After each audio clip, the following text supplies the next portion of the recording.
Welcome everybody, welcome to the channel called The Truth That Hits Harder. Some of you may be wondering why am I covered up. I'm going to explain to you why I'm covered up in a story and an allegory. Once upon a time, there was a farmer who went to the village where the villagers were. The farmer told the villagers, if you take my seeds and plant the seeds, you will have fruit. The villagers looked at him crazy. They judged him, they criticized him, and they judged the way he looked, and they thought he was inexperienced. So the messenger, who was the farmer, had another idea.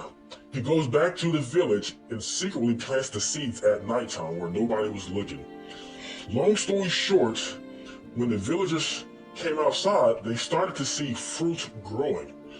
The villagers, they could not criticize, they could not judge, because they did not know who planted those seeds.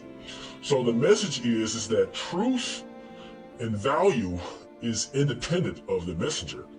You see, no matter what the villager said to the farmer, the truth is there because the fruit started to grow.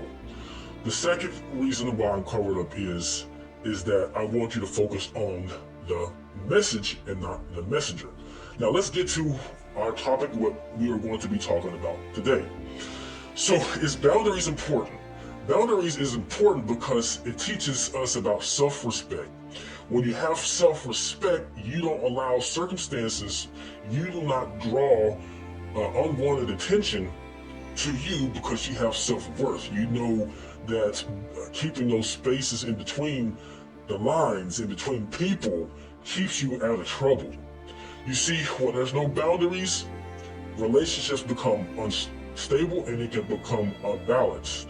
It's very important to keep boundaries, and I'm reminded in the Bible where God talks about in the scriptures that we are to guard our heart, because what comes out of the heart, eventually people can see.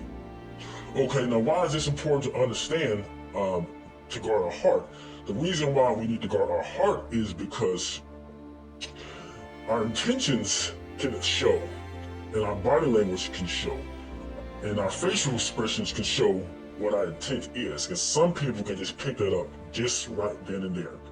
Now, sometimes social media in the workplace puts us into bad positions to have boundaries that are broken. Now, what is a way that we can keep those boundaries? Well, a good way to keep boundaries is to be you and keep self-respect. And you need to understand how to respect each other. I would encourage you to watch my other video on my TikTok about what it means to respect one another. Okay, so if there's no boundaries, sometimes there's no structure. And if there's no structure, one person may not respect the other person. And this can go along down a road where one person gets upset and angry and uses aggression, or one could say violence, to put something in a situation, to put somebody in a situation to where they've been hurt. So remember, it's so important to keep boundaries, because this is a lesson about teaching yourself what it means to respect one another and respecting yourself. Thank you so much for watching this video.